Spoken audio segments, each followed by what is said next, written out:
Idih sombong. Cakemmu kok Ngawur-ngawur.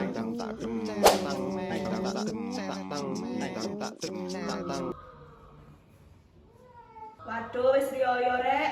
Untung kafanku wis teko. Aku gawe ijo-ijo gak koyo lepet ta kira-kira. Nang omah ae wis golek mangan. Wong tuaku ya mudik, gak boleh-boleh. Niat mudik tak minggat sakjane.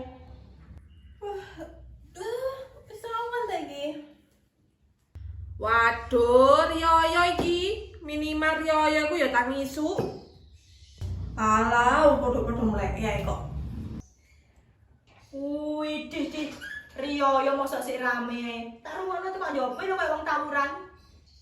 Iki lho riyo pancet ae kliwis-kliwis tang nyawan. Wong sak karepku ta ya, wong akhire yo melek. Wis lah, tak adus aku. Lah iya, rikolku yo apa mak, lah daripada gak iso melek tambah ngrepoti wong akeh. Wih, dih. Padha kafane. Kawan patakmu ah. Yo kon gak njaluk sepuro aku ah. Ya wis sepurane sing akeh yo mak, sepurane lek aku gak tau diri. Lah kon iki njaluk sepuro apa nang gelut? Sakjane aku ku kate sungkem, tapi Alah, ngomong ae lek kon wegah sungkem. biasa linu kakan mangan melinjo.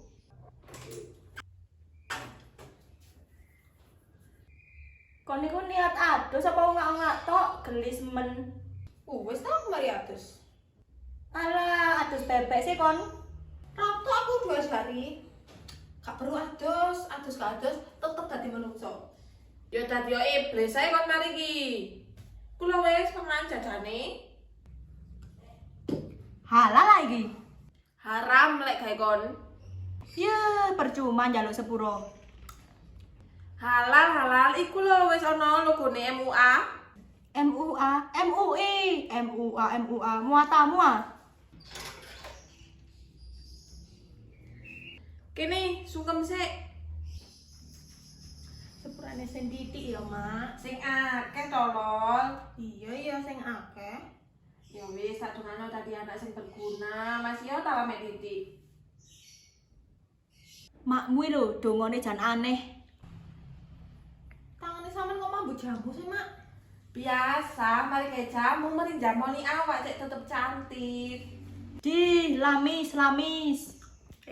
Kon gak metu-metu ah. Lah iki wis metu omah.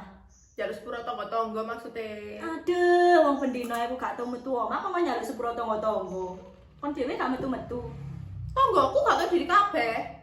Arek sisi omah iku lho wis rapi. Lah kon iki wong loro kapan? Kumat, meneh ngenteni udan duweke tak bayar rapi. Lah sakjane umur wong loro iku lho wis 20, wis waya rapi. Wis umure wong tuwek. Bayo umur 20 jare wis tuwek. Mbahku sing umur 50 iku apa? Fosil lah. Arek sisi omah wis rapi, soalé meteng dhisik. Cangkemmu. Ojo banter-banter kok sisi omah krungu. Duh, ora lek sisi omah krungu. Sitakne sampeyan niku ngotot ngongkon rabi ae. Sampeyan ae wis rabi maneh. Cangkemmu iku kok lamis pisan.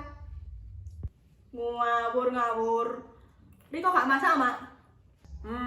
Mesti rene liyane njaluk mangan ae. Wis talah, sampean kan ayu. Titik. Ye, wong wis ora tau kei beras njaluk mangan ae kon iki. Alah, beras. Iko lho ndek omah akeh. Beras kencur. Iku lho mangano, ana ndok. Alah, bosen wong kok bendino endok kae. Ya wis, mangan karepmu, gak mangan ya karepmu. Hoi, minal aizin wal faizin, mohon maaf lahir sesar. Loh, Sesar. iya, lah aku biyen dirairno paksa kok. Operasi ya kok sesar? Dibatek paksa ambek bidane. Jenggotmu kok tambah lebat ngono. Lah nek wali ti ya kalah kaimu. Jelas ngene iki perawatane angel wong tak kei cili oli. Loh, cili oli. Lah ora mlonco ta? Kok mloncot sih? Minyak kelapa itu lho, Des. Coconut oil tolol. Untunge durung njaluk sepuro. Ya wis yu sepurane sing akeh. Padha-padha, aja lali mari riyo utangmu lho bayaran. Duh, seiring utang rek. Arek loro sepurane sing akeh yo. Iya, Cak. Ndeng, Apa ndeng? makmu gak golek bojo elek-elekan ah? Wong iku gak gelem golek sing elek-elekan, apa meneh sing jenggote full koyo sampean. Apa meneh koyo sarang walet ngono ku. Stres wong jenggotku apike koyo ngene. Kon gak pulang kampung ta, Su? Wekayu ngene iki sing macet, monggo aku iso gawe dalan dhewe ngono wis dolen aku. Lah sampean ku pirang bersaudara sih, Cak Su? Aku iku 2 bersaudara. Sampeyan duwe adik apa, Mas? 2 bersaudara iku maksudnya bapakku sing pertama, aku sing kedua.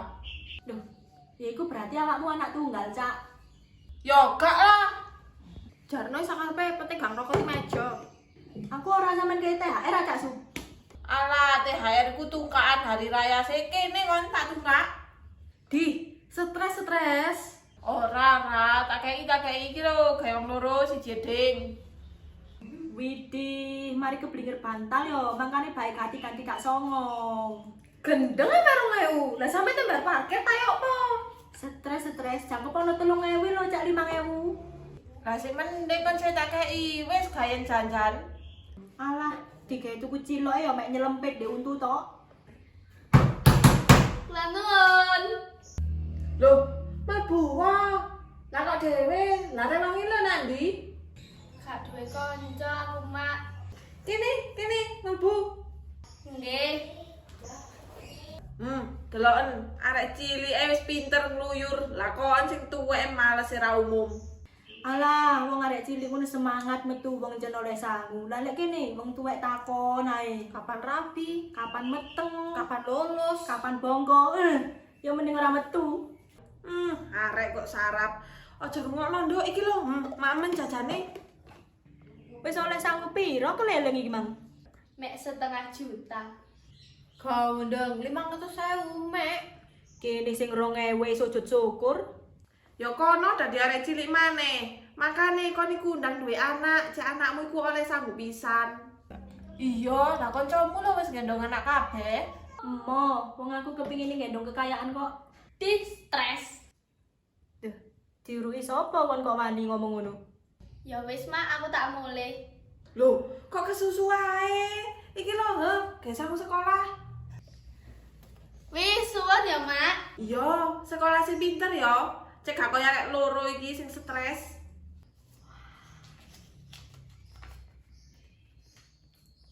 Idih sombong. Kok lek anjok omah, lek makmu ngomong kene duwe tak gawane, aja percaya makmu iku berbohong. Iku pembodohan publik.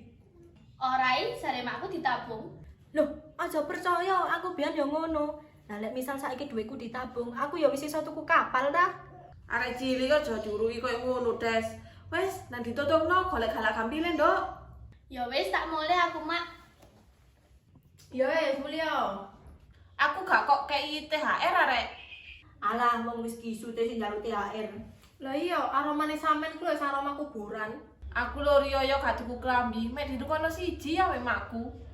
Lah ngono ku digawe ta lek ditukokno. Gah, wong ditukono kostume Teletubbies kok.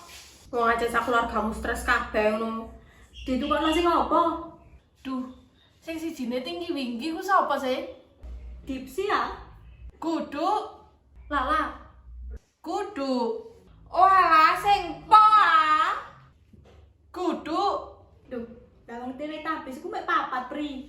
Yono. Nah yo tinggi winggi Dipsi, Lala, Yono. Loh, Yono. Sakarepmu wis penting kon seneng. rusak.